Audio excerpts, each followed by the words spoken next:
The frost had turned the last mile of the Cindermere road to iron, and Linnet Aldous walked it, because the carrier's cart had split an axle in a rut 2 miles back, and there had been nothing for it but to come on alone. The daylight was going out of the northern sky the way it goes in the last week of December, not setting so much as being quietly taken away, and she smelled the lake before she saw it. A flat mineral cold that told her a great deal of standing water lay somewhere below the road. Then, from below the road, she heard men shouting.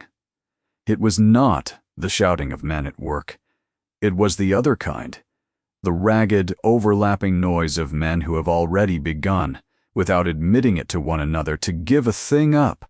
Under it ran a thinner sound that she knew the instant it reached her, and wished to heaven she did not, a child. And water. She set the case down in the frozen ruts and went over the bank. Below her, the land dropped to a wide, pale sheet of ice, gray as a coin under the last of the light, and the ice was broken. Near the shore, a black star of open water had been punched through it, and around that hole, at a careful distance, stood 6 men. One had a long boat hook and was reaching with it and not going nearer. One held a lantern up as though light were the thing wanted. A stable lad lay flat on the frozen bank, sobbing a name into the mud.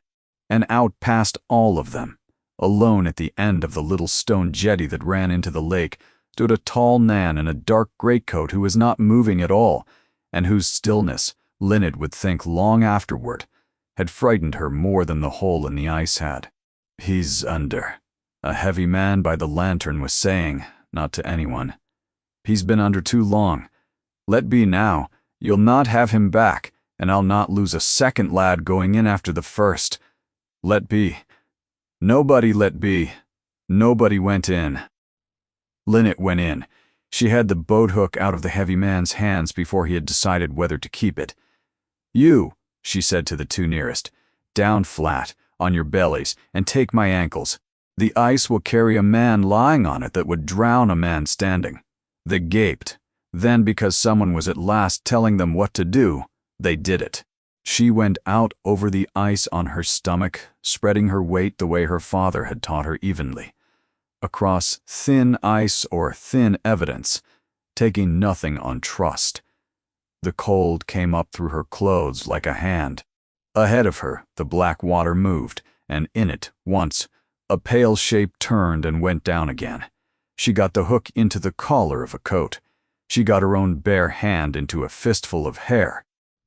And with the 2 men hauling her ankles, and Linnet hauling the boy, they brought him up out of the lake and back across the ice to the bank, and laid him on the frozen ground, and he did not move.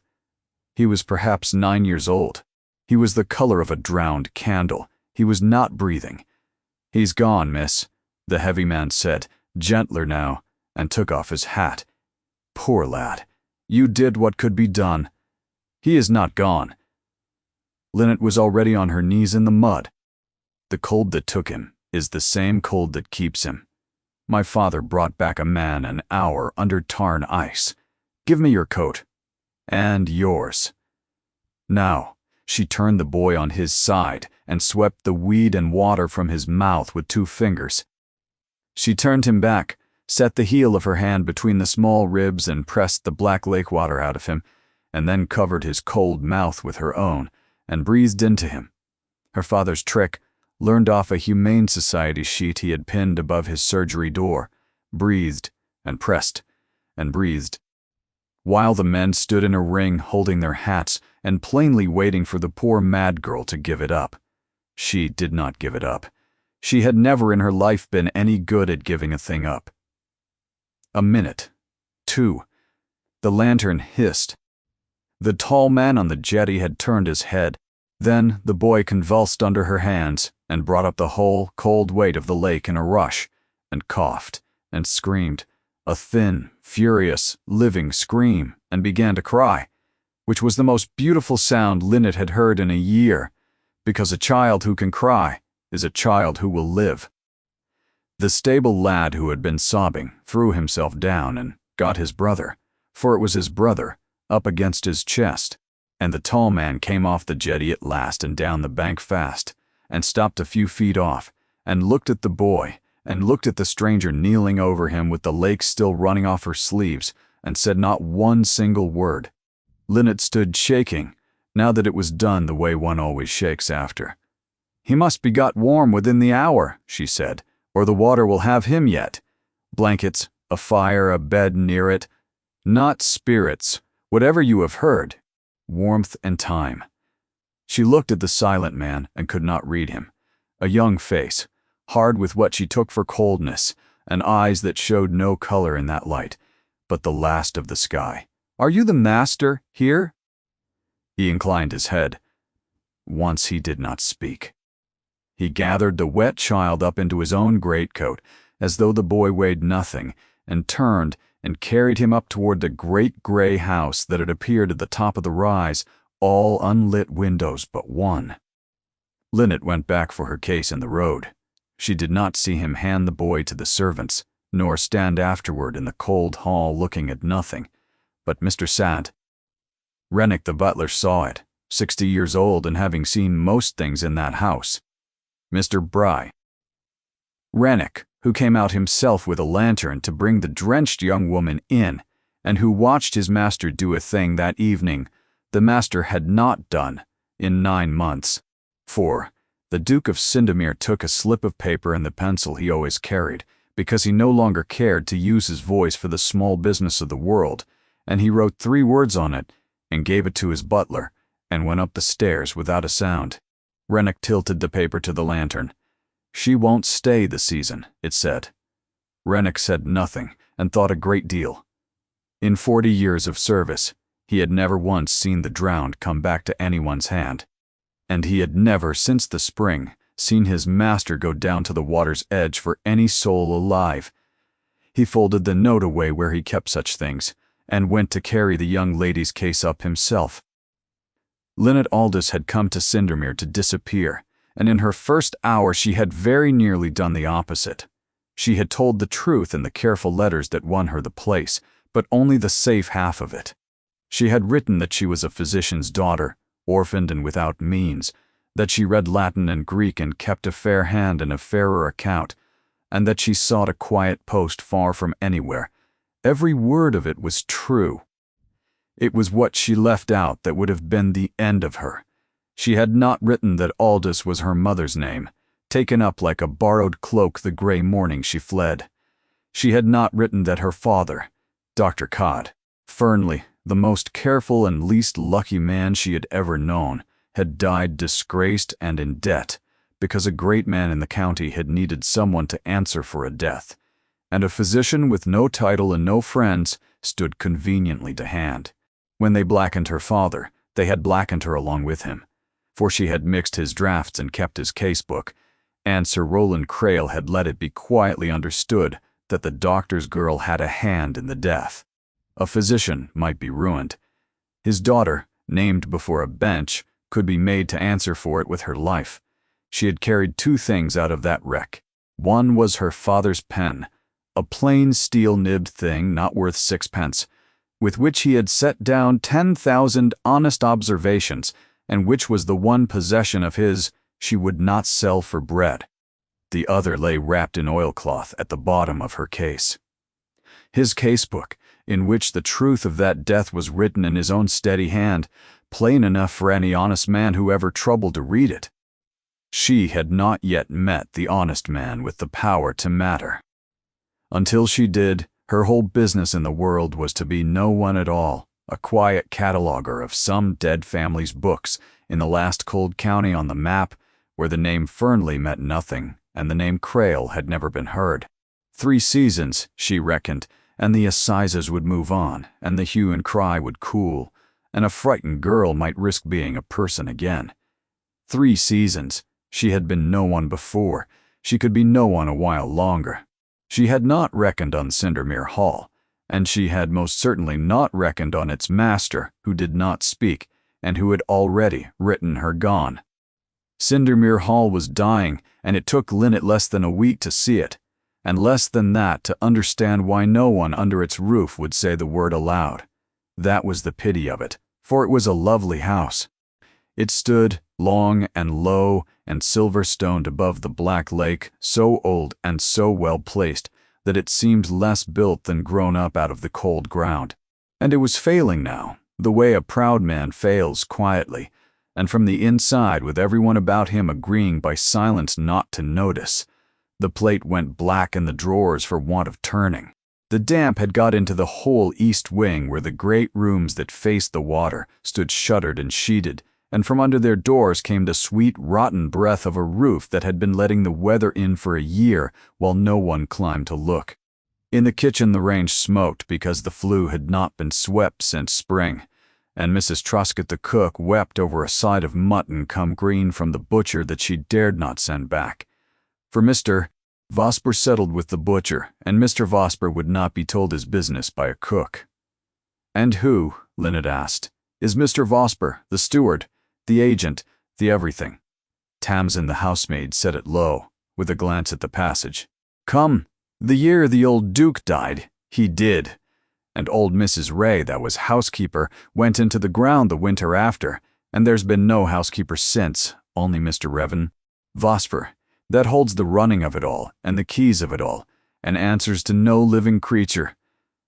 "There is no housekeeper," Linnet said slowly, "in a house this size. There's Mr. Menananas."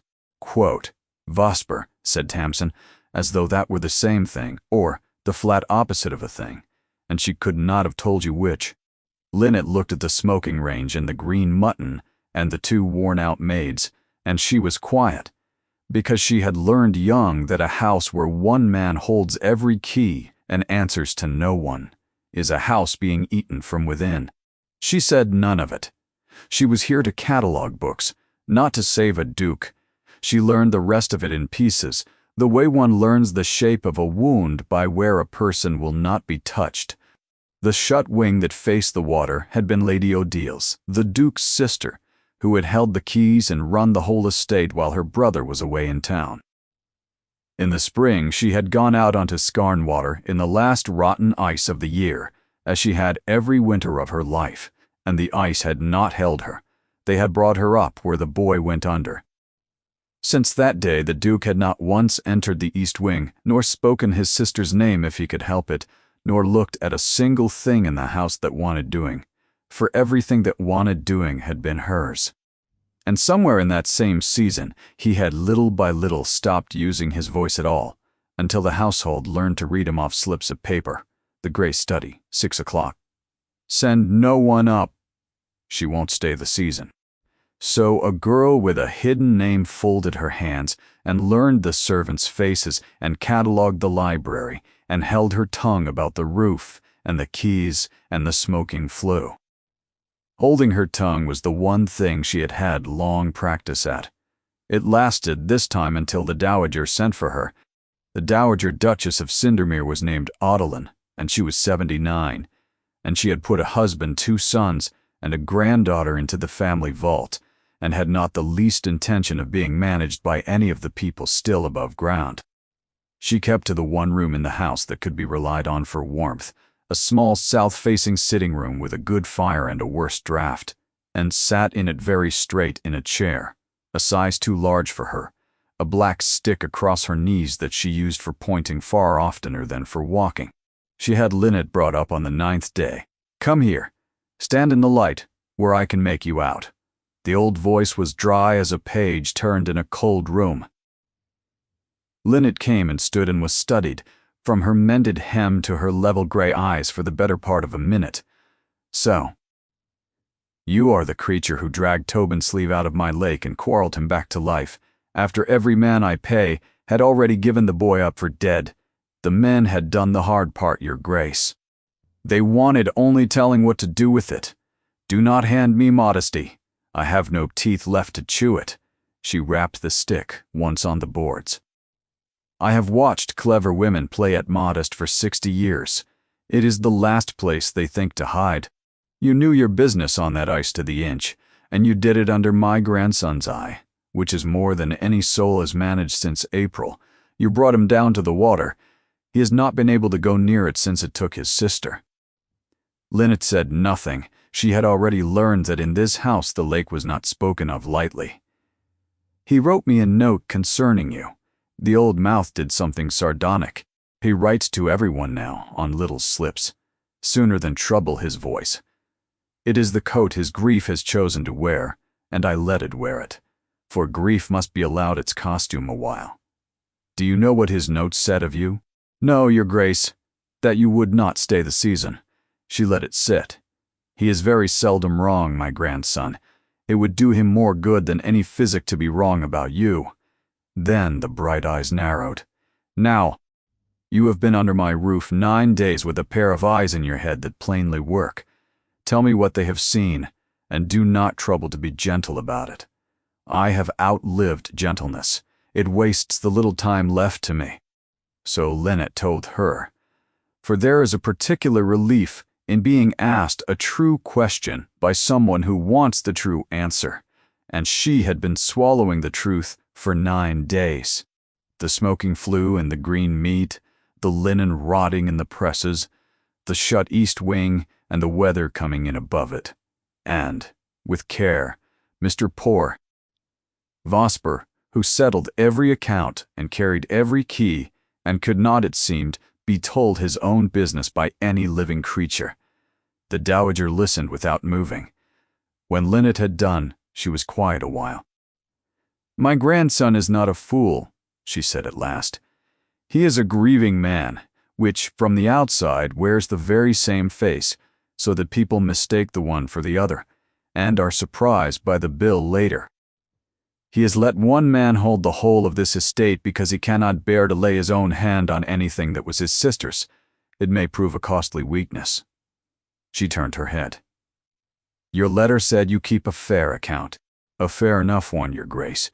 Then I shall find you a better use than dusting a dead man's books. She lifted the stick and pointed it, not quite at Linnet but past her, at the whole cold house beyond the door. I am giving you the stores, the linen, and the household book, the ordering of everything Vosper has been let to swallow this side of the estate office. On my authority, which in this house is 100 years the elder of his, and against which he will find he cannot post a notice. Your grace, I was engaged to catalogue a library.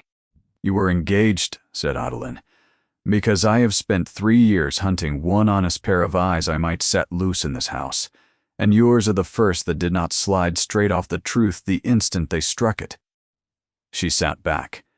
My grandson has written, you gone by the thaw.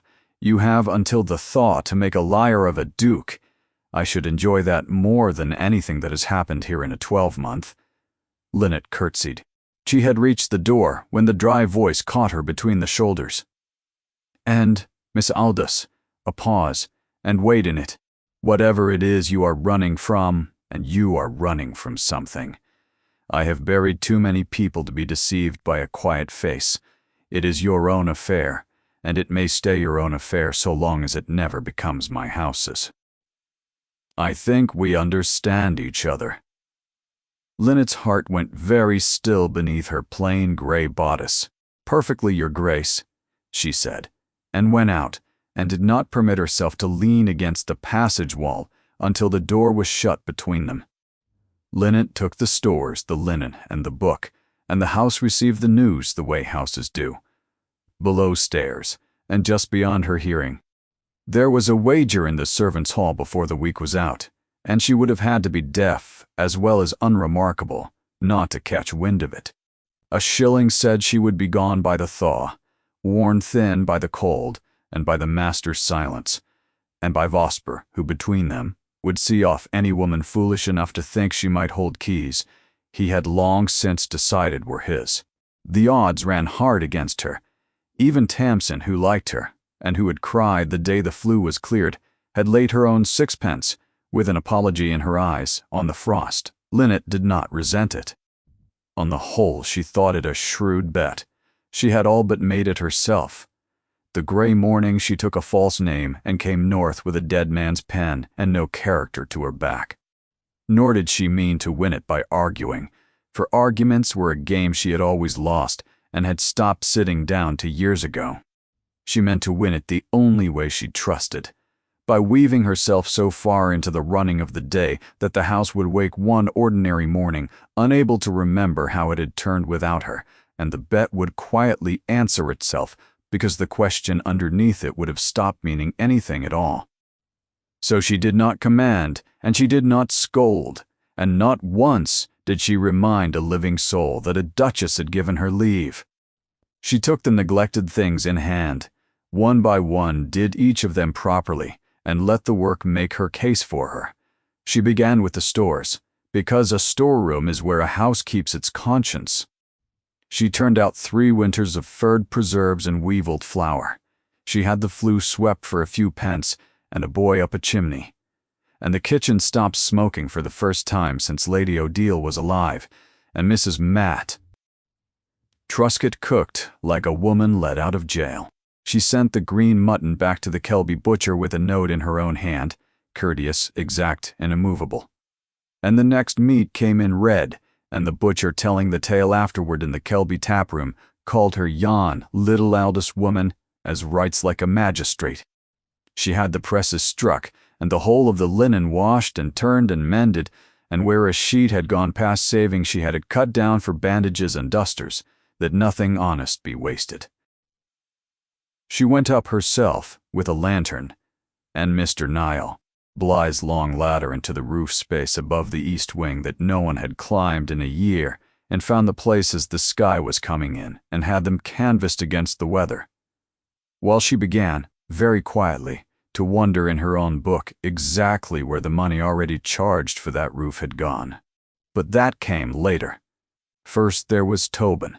The boy mended slowly, and then all at once, the way the young do, Linnet sat up with him the worst 2 nights herself, because she knew the lungs of the near-drowned can fill again days after the water lets them go, and she would trust the listening to no one who did not know to listen. On the 3rd morning he whispered to her, did she truly breathe her own breath into him? For Wick his brother said so, and he did not believe it.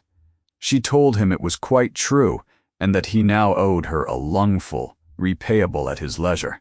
He laughed, which cost him a fit of coughing, and from that hour the whole of below stairs at Cindermere was hers, whatever their sixpences still said. A house will forgive a woman almost anything once its children run to her. Mr. Bligh, who was 50 and spent perhaps 40 words in a week, took to touching his hat to her as he would to a mistress. Tamsin carried her troubles to the storeroom now instead of into the coal scuttle. Even Rennick, who trusted no one under 60 on principle, began bringing the household small disasters to her that he had carried uselessly for a year to a shut study door. And it was the shut study door that brought her in the end to its master. The Duke sent for no one, and had never sent for her. But the fires were hers to order. Now, and the grey study, where he sat out his evenings, had been burning green wood in a foul chimney, so that the room stood full of smoke and empty of heat, and a man breathed it night on night sooner than ring for help. She had it seen to while he dined, the flue cleared, dry wood laid, and the great desk that faced the cold black window turned round to face the fire instead. She left no word. She never signed her work. Next morning a slip of paper waited on the storeroom shelf in a hard, upright black hand she had not seen before. Who moved my desk? Linnet considered it a moment. Then she took up her father's pen and wrote beneath it in her own round hand, I did, your grace. A man ought not to sit with his back to his own fire to save the trouble of turning a table. It is turned back if you wish it so. Aldous. She sent it up by Rennick and thought no more of it, and was surprised, going in that evening to bank the fire, to find the desk still facing the hearth, and a second slip laid square in the middle of the blotter, under the weight of the inkwell, as though it had been set out on purpose to be found. Leave it, it said. And below, after a space, as though the writer had argued with himself before adding the rest, the room is warmer. Thank you. 3 words, from a man who had spent scarcely 3 words aloud in the house since spring. Linnet stood in the firelight and looked at them a good deal longer than 3 words could be worth. Then she folded the slip and put it in her pocket, next to her father's pen, and did not ask herself why she had kept it. That was the start of the paper between them. He would not use his voice, and she was the last person alive who would press him to. So they wrote. A question about the cellars, an answer with a reason tied to it. A line about a tenant, a line back that told him rather more than he had asked. He was a man long accustomed to being obeyed and never once answered, and here was a small gray woman who did the thing he wanted, and then set down in a fair, round hand precisely why he had been wrong to want it done the other way. It was, though neither would have owned it, the nearest thing to conversation either of them had had in a year. She told herself it was only the ordinary traffic of a household. She very nearly believed it. And then, on a cold evening, she set the plain figures the Kelby tradesman gave her at the door, against the quarter's reckoning Mr. Pelta. Vosper posted up on the servants' board for form's sake, and the two would not agree, and every warm and hopeful thing in her went quiet and careful and cold, because in a single line of honest ink she had caught the first edge of something she had not been meant to see. The figure that would not agree was a small one, and that was what frightened her. The Kelby butcher was paid 8 shillings a week. He had said so himself, and shown her the notched tally stick to prove it. But the quarter's kitchen account, where Vosper posted it, gave the butcher's line at 12, 4 shillings a week, on one tradesman alone, walking out of the house and answering to no name. She read the posted sheet a long while, laid not a finger on it, and went away saying nothing, because she had learned, at the highest price there is, what becomes of those who say a true thing aloud before they can prove it. That was the lesson her father had died teaching her. A physician's word, however honest, was only a word, and a great man's word weighed heavier. The one thing that could not be shouted down was the ink in an honestly kept book, for a figure either answers to the thing it stands for or it does not, and no rank and no noise will turn a false sum true. Sir Rowland Crail had understood that to his fingertips. He had never troubled to argue with her father's casebook. He had merely seen to it that no one who mattered ever opened it. Blacken a man's name, and you need never read his hand. Linnet did not mean to repeat her father's one mistake. She would carry no one, a suspicion. She would carry a proof, or carry nothing. So she began by her own candle to keep 2 books. The household one Vosper was welcome to see, and a second no one saw, built a figure at a time from tally sticks and tradesmen's reckonings and the plain word of people at the door. A hand laid on a single vein can feel the whole heart strain. The little kitchen book made her want, very badly, to see the great one. Her chance came on a raw afternoon when Vosper rode to Kelby for the quarter sessions, not looked for before dark. The estate office and the muniment room shared a wall and a door, and the muniment room, the tall cupboard of the family's deeds, was precisely where a cataloguer of the library had every honest reason to be. She was counting deed boxes when she found the connecting door on the latch, and Vosper 5 miles gone, and her own good sense telling her plainly to leave it alone. She opened it. On the office shelf stood the estate's reckonings, and for the running year there were 2 where one should have stood, a matched pair, bound alike in brown calf, one gone soft at the corners with handling, its twin still crisp. Every instinct told her to leave them. She took down the crisp one first. It was the copy kept for showing. On the rare day anything was shown. An estate, a little short but sound. The rents entered fair. The repairs all squared away. Against the autumn quarter, the east wing roof stood set down, as made good and weather-tight. At £60, she had climbed under that very roof 8 days since and watched the winter sky come through it in 3 places. She took down the worn one, and it told the truth, and the truth had a smell to it. The rents in it stood higher farm upon farm than the shown book would confess. A shilling wrung from a widow here, half a crown from a man too proud to make a noise about it. None of it ever carried across to the honest page. Work stood entered as paid for that no hand had done. Bills the shown book called settled in full were marked here as beaten down and paid short, and the gap between the two ran off the foot of every column and left the house entirely, addressed to nobody. 3 years of it, patient and clerkly, no underfootman with a spoon up his sleeve, but a man unmaking an estate, one fair entry at a time, while the master of it mourned overhead and would not so much as lift a lid. And then, folded at the back of the worn book, she found a sheet that did not belong. Not Vosper's hard hand, but a lighter one, quick and clever.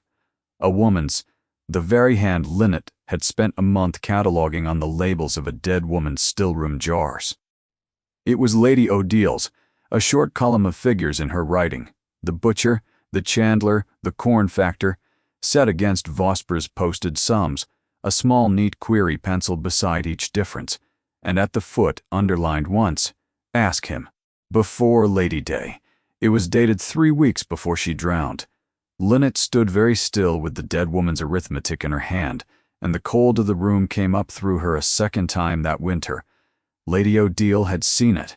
Lady Odile had meant to ask him, and Lady Odile had walked out onto rotten ice and not walked back, and the keys had passed to the very man she meant to question, and no one had looked since. Linnet would not let herself finish the thought. Beneath it lay a second paper, this one, Foa.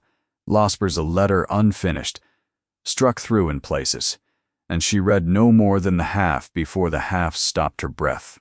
The lady's people are well content, and the match once made will set the whole beyond any question or looking into. His grace signs what is put before him and reads nothing. So the settlement may be drawn as a match, a settlement, a design to set the whole robbed estate beyond any looking into, by marrying its grieving master, before ever he thought to read a page, to a woman of Vosper's choosing. Then she heard the outer door. She did not stop to think.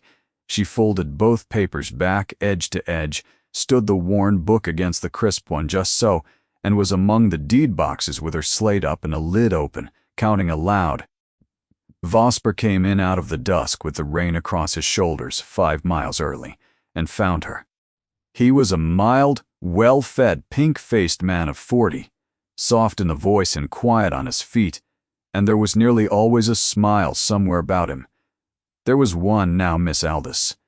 In the muniment room, after dark cataloguing, Mr. Vosper. She did not look up from the slate. Her Grace would have the papers listed along with the books. 9 deed boxes, and 2 of them wanting labels. Slow work. She wrote a figure. You keep the estate very close. It does you credit. I keep it as it wants keeping. He came a step nearer, quiet on his feet for so heavy a man, and the smile held its place while everything behind it moved. A word between servants, Miss Aldous. This is a large house, with a deal of shadow in it, and a young woman with no one in the world at her back. His eyes went over her, measuring, does well to keep to the task she was set, and let alone the questions whose answers can do her no good. People in your place do not stop here long. It would grieve me to see you go before the thaw. And Linnet sat down her slate and looked at him, level and gray and unafraid, and saw it plain for half a second beneath the smile. He was frightened of her. He had ridden 5 miles early and come in soft and smiling to put fear into her, and it was his own fear that had carried him there, because a woman with a slate and a fair hand had been standing far too near his open door. I keep a very exact record, Mr. Vosper, she said, pleasant as new milk. No one has ever thanked me for it, and no one has ever yet broken me of it. Good evening to you. And she walked past him with her slate under her arm, and her hands held steady until she reached the turn of the stair, and then they did not. Silence, she found, was easy to justify and hard to live inside. She had proof enough now to finish Vosper, and every reason under heaven not to use a scrap of it. To lay it before the Duke was to be asked how she came by it, and who she was and where from, and that road led straight to a southern courtroom, a plum-colored coat, and a sentence past all mercy. A cataloger who broke the steward would be turned off without a character. A woman turned off without a character is a woman inquired after, and a woman inquired after was, at the last, Lynette Fernley, run to earth. Weighed against her own safety, the slow robbing of a duke who would not trouble to guard his own purse seemed a small and far-off wrong. She had 3 seasons to serve. She could serve them with her eyes on the flagstones. That was the argument she made herself, and it was a good one, and beneath it sat a second reason. No argument could dress up decently. She did not want to be the one who told him. She could not bear to watch the warm thing they had built out of pencil and paper turn cold the moment he learned how long she had known and held her tongue. So she kept her figures in the oilcloth and her mouth shut, and told herself the hour was not yet right, and very nearly talked round the one person in the house hardest of all to talk round, which was herself. Let's pause there a moment. If you want to know what finally made her speak, and something did, take a second to subscribe before we go on. It cost her more than all her years of hiding ever had. What changed her mind was not a threat. It was a kindness she could not stomach. Late in the thaw, the dowager sent her down to Nethergill with a basket for the Sleep cottage, where Tobin and Wick's grandmother sat out her rheumatism beside a hearth that smoked. There was a pail on the old woman's floor to catch what came through the ceiling, and a stain over the door gone brown and soft as bruised fruit, and she thanked heaven for the jelly and would not hear one word against the man who was bleeding her white. "You'll not go troubling his grace over a bit of wet plaster," she said, when Lynette spoke of the roof. "He's grief enough, poor soul, with his sister in the ground, Mr. Doss. Vosper says the rent must rise, and I don't doubt he knows the rights of it better than an old body like me. Though I'll own," and here she dropped her voice, as though confessing a small vanity, "I did wonder the roof was never done, seeing as they took the money for the doing of it 2 winters back. But there, it's not my place to go counting his grace's shillings for him. That did it. Not the menace in the muniment room, not the 2 brown books, but a half-blind old woman apologizing for having noticed she was robbed." Lynette stood in the low doorway with the emptied basket and saw the whole shape of the thing entire. Vosper had never needed cunning. He had needed only patience and the decency of the people about him. A master too sunk in grief to look up, tenants too loyal to make a fuss, a companion too frightened for her own skin to open her mouth. Every last one of them was behaving beautifully, and a house full of good, frightened, well-behaved people could be carried off a piece at a time, and never once raise the hue and cry, so long as not a soul among them was willing to be the one who spoke. She walked back up to the house knowing she was about to be that one, and knowing near enough what it would cost her. A rumor would be worse than nothing. Vosper would smile it into hysteria and have her gone before it did in the least harm, and then there would be no one left under that roof who saw anything at all. What she needed was the kind of proof that does not care whether the hand holding it belongs to a duke or a doctor's daughter, figures that either agreed or did not, and honest people willing to stand up and say which. So, she gathered it slowly. Across the raw end of the spring, under cover of the very kitchen books, Vosper had been fool enough to leave her. She copied the tradesman's own reckonings. She coaxed 3 of the squeezed tenants into setting their marks beneath a plain account of what they truly paid. She worked by night behind a bolted door, and each dawn hid the fair copies where no maid would think to look and no steward would dare. The office itself was shut to her now, locked, and Vosper keeping half an eye on her besides. But she had stopped needing the office. She had built the truth from the doorstep inward, and it stood up on its own legs. And every night, folding it away, the same thought came and would not be sent off, that Lady Odile had done this exact thing, set down these exact figures, gone out on the ice, and not come home. Lynette was treading the dead woman's road with the dead woman's keys at her hip. She knew it. She kept treading. Twice Vosper came close to catching her, and twice she had an answer ready, that was true and dull, and he could not fault it. though she marked how little he cared to find her abroad after dark. He had built everything he owned on, there being no one in the house who watched, without meaning to, and with no title for it.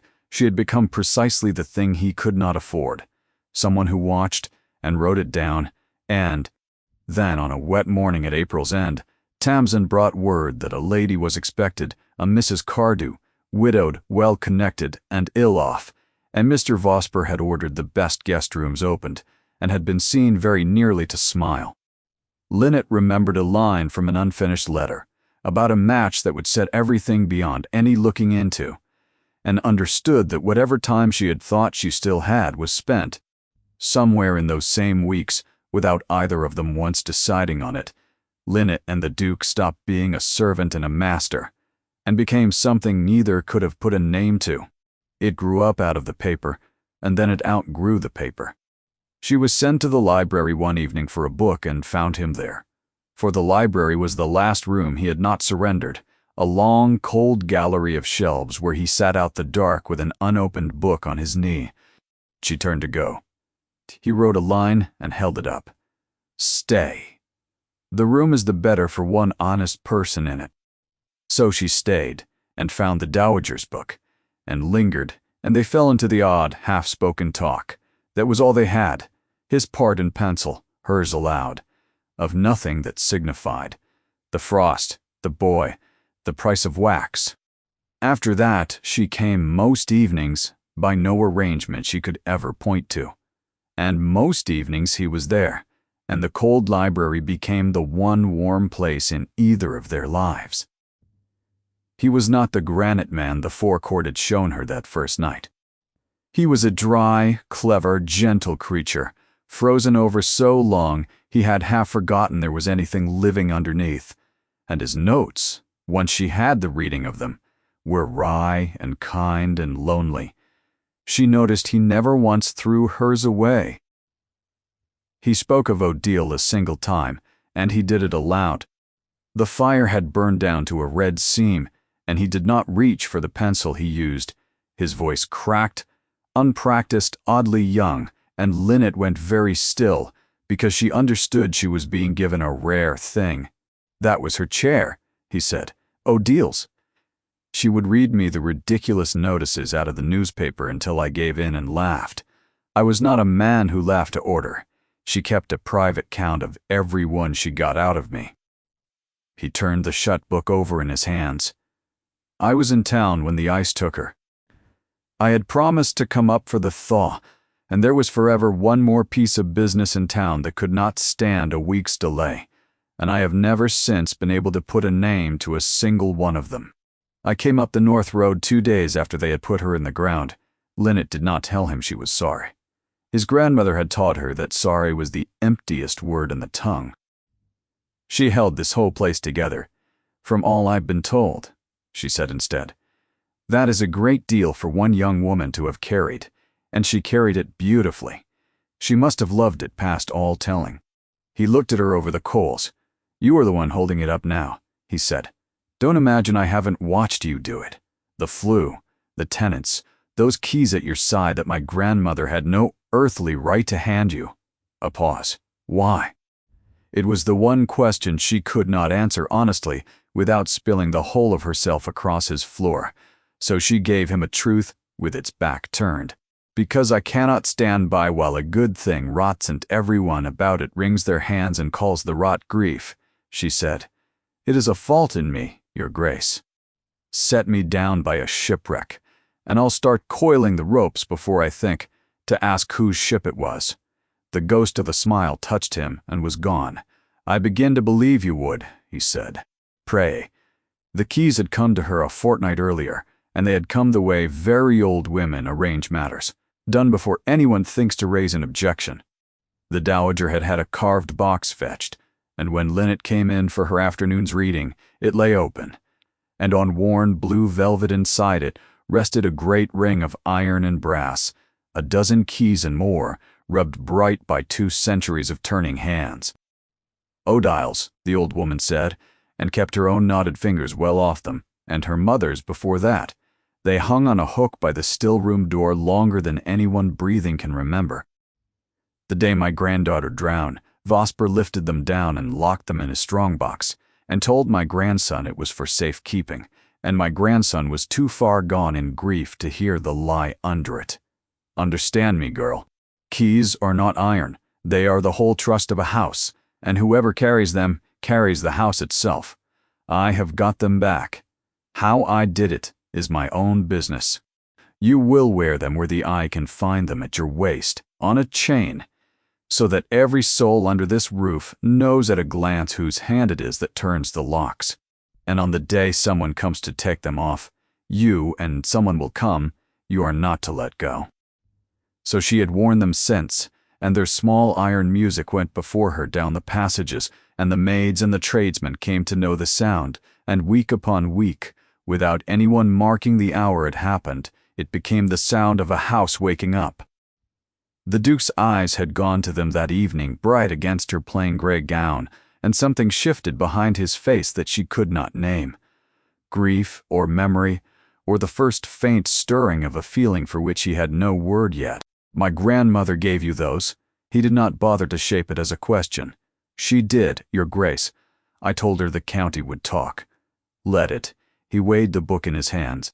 My sister used to tell me a house can never be run off a man's signature, that it wants a woman's keys and a woman's eye, because it dies from the inside while the master signs away the ruin of it and never reads a line. I did not understand her then. I am beginning to now. He was quiet a moment. I have set my name to a great deal this year that I never once read. Her heart stood still in her. It was the nearest he had yet come to the thing, locked in the bottom of her case. Then perhaps, she said, weighing each word, it is time Your Grace read what is put in front of him. For one breath, she thought he would ask her outright what she knew. But he was not ready, and neither, if she were honest, was she. And the moment cooled and slipped by, and they sat on in the shared dark of the library, each with a hand laid on the same buried truth, neither yet willing to set it out in the open between them. She still had her hand on it the gray morning. A traveling carriage came up the drive, and a widow, in costly black, stepped down and stood looking up at the front of the house with the eyes of a woman reading a priest's shag. Seraphine Cardew was a widow of 35, handsome in a bright, hard, well-kept way, raised to expect a great deal, and left with almost none of it. Her father had drunk and gamed the family money into the ground. Her husband had died and left her a pittance that thinned with every quarter day. For a year now she had been drifting to Cindermere on longer and longer visits, making herself soft and useful to a grieving man, and this time she had come to stay until the thing was done. Her design and Vosper's were two halves of the same coin, and they had cut it between them. She meant to be the next mistress of Cindermere, not the power behind a door, but the Duchess in name and law. A betrothal would be drawn and laid before a grieving man who signed what was put in front of him and read nothing. The settlement would be in Vosper's hand, and her own small county debts would vanish quietly into the estate's quiet leak. She would be married before her cousin ever thought to open a ledger. She fed Vosper, and Vosper fed her. Apart each was nothing, and the pair of them knew it to the bone. What Vosper, in his fat contentment, had never troubled to see, Seraphine saw inside a week. She looked at the mended house, the shortened books, the small gray woman moving through it all with a dead lady's keys at her hip, and she did not see a servant. She saw someone in hiding, and it takes one to know one. She did not threaten. Threats were Vosper's clumsy trade. She watched and asked her soft questions in company, and once she had satisfied herself that Aldous was a name worn like a borrowed shawl, she wrote to a cousin married to a country attorney in the South, and set him gently inquiring after a lost gentlewoman, a physician's girl who had walked out of her old life the autumn before. She meant no more than to arm herself against a rival. She had not the least notion that the thread she had tugged ran all the way down to Sir Rowland Crail. Meanwhile the dowager, who forgot nothing and missed less, made her pronouncement from the depths of her chair. There would be a ball. None had been held at Cindermere since Odile died. The summer ball had been hers. The one night of the year the sheeted rooms were flung open, the whole county drawn up the long drive, the gallery ablaze from end to end. "This house has begun to breathe again," the old woman said, "and a thing that has learned to breathe again ought to be let dance. You will have the rooms opened, girl, and the whole running of it, and the county may see for itself who keeps Cindermere now, whatever they have all agreed to call her." So Linnet flung the great rooms open. Down came the Holland sheets, out went 2 years of dust in barrowloads, up went armfuls of early roses along the gallery, and good wax candles in the scoured sconces. With the dowager's blessing, she took in one of Odile's own gowns for herself, a quiet, dove-gray thing, chosen for the very reason that a crowded room slides its eye straight off such a color. She had not come north to be looked at, and she did not mean to begin now. She was looked at all the same. It was by any measure a triumph, and the triumph was hers, though no one thought to say so. The county came up a drive that had stood dark 2 years, and found the great rooms blazing, the floors chalked, the supper laid the length of the old hall, found a house that 6 months before had been dying quietly of neglect, and had not the least notion that the small gray woman trimming candles at the gallery's head was the reason it still breathed. Below stairs, Tobin's sleeve had been let up in a clean collar to watch the dancing through the banisters, and Mrs. Truscott wept over her own jellies, and Rennick moved among the guests with the straight back of a man whose house had been handed back to him. For 1 hour, it was purely and simply good. She stood at the head of the gallery near midnight, seeing the supper carried in and the candles trimmed, and 2 people in that bright room could not take their eyes off her. One was Seraphine, with a letter in her glove that had come by the evening post, who knew to the penny what it was worth. The other was the Duke, who had passed the whole night in a slow private torment, having learned 2 things, one hard upon the other that turned his blood to ice water. He had learned from Rennick, who had it from a white-faced stable boy, that a heavy southern gentleman had arrived within the hour and been taken straight up to Mrs. Cardew's rooms and made much of by Vosper. And he had read, in one glance at Seraphine's smooth and shining face, precisely what she meant to do: to have a magistrate lay hands on his grandmother's companion in front of the whole assembled county, and destroy her, and with her every word she might ever speak against the settlement, in one clean public stroke. He could not go to Linnet through that press of people without 100 eyes and 100 tongues carrying it to Seraphine before ever he reached her. But he had spent a whole year learning to cross a room without moving his feet. He drew the pencil from his breast pocket and took a plain card from the table by the door, and for one held breath, his hand would not answer him, because in all that year of little notes he had never written one on which so much hung. Then he wrote it, bearing down hard enough to score the card through, and folded it once and pressed it into the nearest footman's palm, and held the man's eyes until he understood that he was to run. Leave the ballroom now. Moments later, before the card was halfway down the crowded floor, the tall doors at the far end of the gallery swung open, and Linnet, who had gone below to see the supper laid and knew nothing of any card, stepped back up into the light and came through them into the room. She was nothing like the woman the county had spent all evening watching. That was Seraphine, jeweled at the Duke's elbow, whom the whole room had quietly decided must be the intended. Linnet came in gray and plain, a fleck of candle grease on one wrist and the dead woman's keys chiming at her waist, and the man at the head of the gallery looked at her across all those turned heads and knew, with a certainty that emptied the breath out of him, that she was the only woman he had ever meant to marry.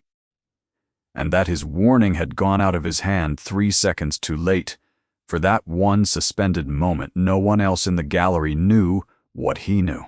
The music played, the dancers turned. Linnet came down the long room toward her own quiet work, with the keys at her hip, and the county parted and closed behind her without a second thought, while the Duke stood rooted at the far end, watching a trap he could not reach, close, soft as a hand around her. She was 3 steps into the room when Sir Rowland Crail stepped out to meet her. He was exactly the figure she had carried in her dreams 2 years. The plum coat, the heavy, self-pleased face, and the sight of him drove the wind clean out of her. He did not lower his voice. A magistrate learns young how to fill a room. There she is. He said it with round, spreading satisfaction, so that the music faltered and the county turned. There is your careful Miss Aldous, your grace. Her name is Fernley. She is the daughter of a poisoning quack, and she is wanted in the South to answer for a death. A fugitive from the law sheltering under your roof in a false name and a dead woman's silk. And Seraphine slid in at his shoulder, the letter open in her hand, and set the second blade in low and gentle. It is quite true, cousin. I made the inquiry only for the household's good, you understand. A gentlewoman with a criminal charge behind her, tucked in here as a servant. And one does wonder what else such a creature might be hiding, whose books, for instance, she has been copying by candlelight, night upon night, behind a locked door. The whole gallery had gone silent. The candles, the Browning roses, 2 years of shuttered rooms thrown wide to the summer dark, and every face in the place swung round to the small gray woman by the door. Linnet looked to the Duke. He was watching her. The way he had watched her that first wet night from the jetty, shut, still drawing back, and she saw him weigh the sheer size of everything she had kept from him, and saw the library door begin to close behind his eyes. And standing there in Odile's gray gown, the keys at her waist, and the gravest of charges named over her head before the entire county, Linnet found that the strangest thing had happened to her. She was not afraid. There is a strange mercy in a long-dreaded thing. Arriving at last, she had spent 2 years afraid of exactly this hour, and now that it had come, the fear ran out of her like water out of a cracked jug. She had hidden the whole of her life to keep herself safe. Here was the hiding ended, in front of everyone, under a blaze of candles, and the roof of the world had not fallen in after all. What was left was only the truth, and the truth for once was a simple thing to carry. It is all true, every word this gentleman has told you. Her voice went out down the hushed gallery clear and unhurried, and it did not shake. My name is Linnet Fernley. My father was a physician, and an honest one, and this man ruined him and hounded him into an early grave because a patient of rank died under his hands, and a powerful family wanted a nobody to answer for it. When they blackened my father, they blackened me along with him, so that to be named before a bench was to be condemned for a draft I never mixed. I came north under my mother's name to keep my life. I hid, and I'll beg no one's pardon for it. A hunted thing runs, and does not apologize for the running. She turned from Crail to the Duke, and now she spoke to him alone as though the packed gallery had emptied around them. And yes, I copied your accounts. Mrs. Cardew has that much right. I have copied them since the winter, fair and entire, and they lie in my room this minute. The true rents against the posted ones, the tradesman's own tallies against the sums your steward wrote down, the tenant's marks against the money he wrung out of them. I have the roof over your east wing that you were billed £60 to mend last autumn, and that let the snow down onto my head not 3 months gone. I have an old woman at Nethergill, charged 2 years back, for work no man ever came to do. I did not bring it to you, and I was a coward not to, and I will say why. In front of all these people. I had a charge of my own to hide, and I told myself your house was no affair of mine. Her chin held. It was no affair of mine. I made it my affair. And you are being robbed, sir, from the cellars to the roof tree, by the man smiling in your own doorway. And I can lay the whole of it before you, before this candle burns to the socket. For one heartbeat, nothing stirred. Then Vosper laughed, soft and pink and pleasant. And it was the worst thing in the world he could have done, and he knew it the instant it left him, because no man alive laughs in the teeth of a true account. And the Duke of Cindermere, who had not raised his voice inside his own walls in more than a 12-month, raised it now. Be silent. It dropped on the room like a slate off a roof in the whole county. heard the rust crack off the words. He was not looking at Vosper, nor at Krail. He was looking at Linnet, and he had stopped drawing back, and his face had come open and awake and terrible to see. Fetch the books. Hers and the estate's, both of them, Vosper, the worn one and the clean. And if you have burned so much as a leaf of either, I will have the truth out of every tradesman and tenant on this land instead, and then heaven be no help to you. Then, lo, to Linnet, and it carried all the same. Show me, I should have let you show me in the winter. They did it that night, the half of it, and finished before noon the next day, and it fell out precisely as she had built it to fall. Word went to Kelby in the dark and to the farms at first light, and they came awkward in their good coats, most of them within those great walls for the first time in their lives, and one after another, they laid their own reckonings against Linnet's fair copies and swore to them, the butcher with his notched stick, the chandler, the corn factor, the Kelby slater who had never in his life leaned a ladder against any part of Cindermere, since no one had ever paid him to. Bly walked the tenants up, old Mrs. Tabbiton, Taft, sleeve on his arm, and they set their marks again in the candlelight under the Duke's own eyes, and each mark was one more stone laid on the same plain truth, until between them all it could not be shifted by any hand living. And the county, which had come that night to see a fugitive unmasked, stood in the candlelight and watched instead. A whole estate handed back its own truth and felt the room turn on its hinges. The very faces that had swung to Linnet by the door in suspicion swung to her now in something near to awe. At the small gray companion who had walked into her own ruin and answered it with plain arithmetic, and set right in a single hour what 3 years and a duke's grief had let run to ruin. Then at the back of the worn book, the Duke came on a folded leaf in a hand he knew, and the color left his face, and he lifted it free. He read his sister's small, quick column of figures, her query penciled beside each, and asked him, before Lady Day, dated 3 weeks before the ice. He laid his hand flat on the page as if it were her own cold hand beneath his. For a long moment he could not speak, and the room let him keep his silence. Here was Odile's mind, alive and sharp on the paper 3 weeks before the water closed over her. And here, plain as her arithmetic, was the thing he had spent a whole year refusing to face. That had he kept his word and come north for the thaw, had he opened one ledger in all that time. She might have put her question to Vosper with her brother, stood at her back, and be living yet. She saw it, he said, to no one, to the shut east wing, to Odile. She saw it, and she meant to face him. And then, he did not finish. His hand closed on the page. I let this happen. I signed whatever he set in front of me, because signing cost me less than reading her hand. His voice did not climb. It went the other way, down past anger into something quieter and worse. Be off my land tonight, Vosper. You will stand before the Kelby bench by noon tomorrow, and every figure this woman has taken will stand there at your side. And what you have stolen from my people, you will give back to the last farthing, or answer for it as the law answers thieves.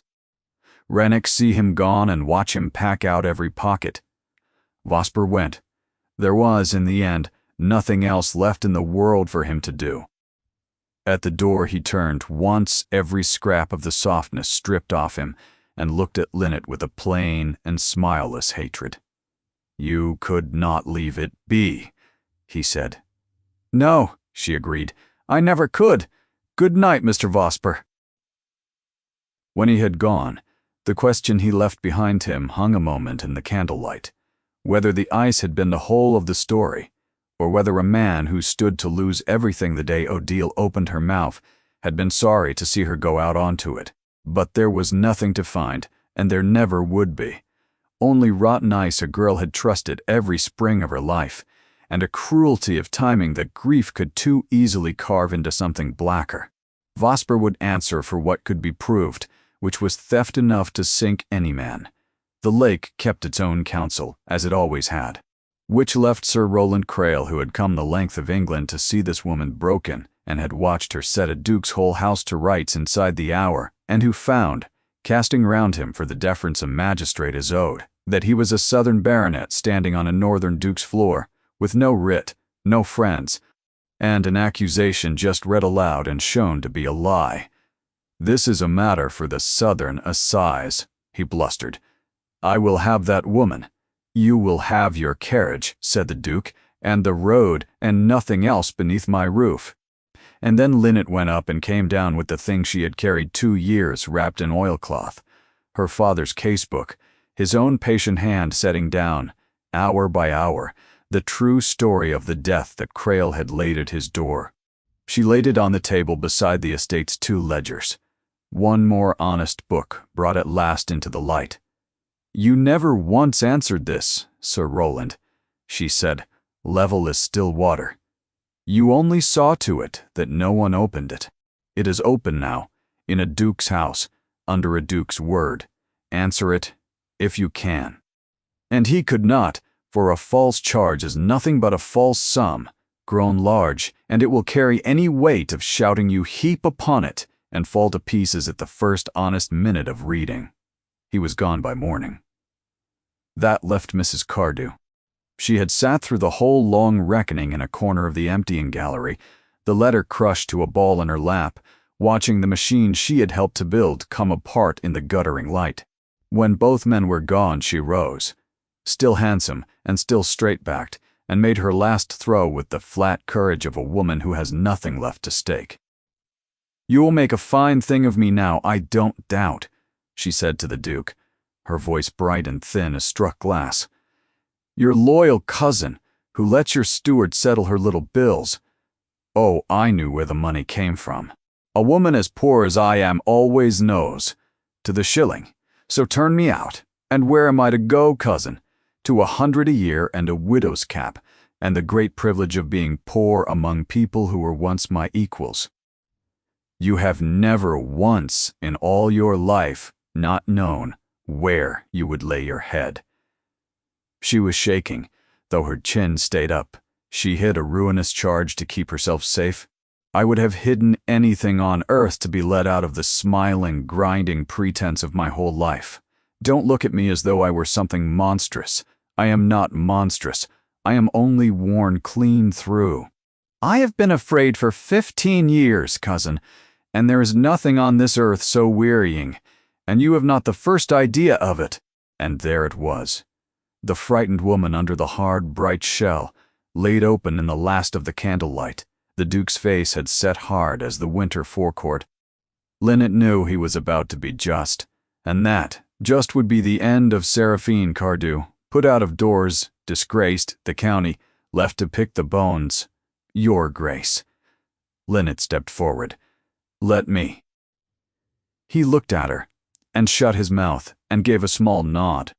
She crossed to the frightened, upright, hating woman who had tried to see her destroyed not an hour before, and she did not gloat, because a lifetime of being overlooked had taught her that gloating is the one thing a cruel heart is always braced against, and she had long made a practice of never handing cruelty what it expected. "You paid your debts out of the estate," she said quietly.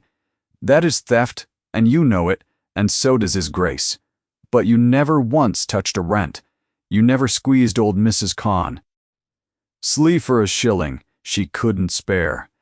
That was Vosper's hand, not yours. You watched, and you took your share, and you held your tongue, which is the very sin I lived by myself until tonight. So I am the last soul in this room, fit to judge you for it." She held the terrified eyes. "There is a small house at the edge of the park, past the beeches. It stands empty, and it is dry, and it is sound. A woman could live in it with some dignity on 100 a year, beholden to no one, neither waited on nor waiting, and stop being quite so tired if His Grace consents. You would owe it to nobody, least of all to me. I should like that understood before you answer." Seraphine stared at her. Whatever she had braced to meet, mercy had not been anywhere on the list, and it broke something in her that justice would only have set harder. "Why?" she said. There was no grace in it. The word came out of her like a splinter drawn. "Because I know to the ounce how tired you are," Lynette said. "And because a house that has just turned one thief out of doors has no business marking the night by making a beggar of another. Good night, Mrs. Cardew." By high summer there was no one left at Cindermere with the face to call Lynette Fernley anything but what she was. Vosper went from the Kelby bench to the assize. Everything he had bled out of the tenants across 3 years was totted up and paid back, doorstep by doorstep, and what could not be got out of the man himself the Duke made good from his own purse, and reckoned it money cheaply spent. The east wing roof was set right before the corn came in, by the Kelby slater this time, paid the £60 it honestly cost and not a penny over. Away in the south the truth of Dr. Spindus. Fernley was read at last by men who could no longer pretend they had not read it, so that a dead man had his good name back in the ground, and his daughter had hers among the living. Old Mrs. Blank. Sleeve got a roof that kept the rain where rain belongs.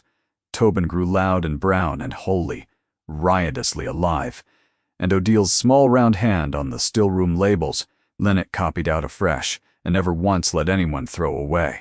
It was a warm evening, at the tail of that first summer, when the Duke came looking for her and found her, as he had half known he would, in the library, in the low chair by the fire, the estate's one honest ledger open across her knee. She was not reading it. She was only sitting with it, the way a person sits with something that has, after a long time, at last come right. He did not write. Since the night of the bull, he had more or less given up the pencil. He had discovered he had a great deal to say, and no more patience for saying it 3 words at a time. "You have put the whole house in order," he said from the doorway. "There is nothing left in it that wants saving. Whatever will you do with yourself? I shall find something." She looked up, level and gray and unafraid, exactly as she had looked up at him from the frozen shore on the first hour of the first day, when he had written that she would not stay the season. "I always do. I cannot bear a thing left to rot. You know that of me. It is my worst fault." He came into the room, but he did not sit. Instead, he took a card from his pocket and held it out to her, and she saw that it was worn soft with much handling, and that on it, in a hard upright hand, stood 3 words, "Leave the ballroom now." "You disobeyed it," he said. "I had only just given up hiding, Your Grace. It seemed a poor night to take it up again." "I have kept it," he said, "because it is the one order I ever gave you that you did not improve upon before you carried it out." The near smile came and went, and what lay bare beneath it had nothing guarded left in it at all. "I will not offer you a comfortable arrangement, Lynette.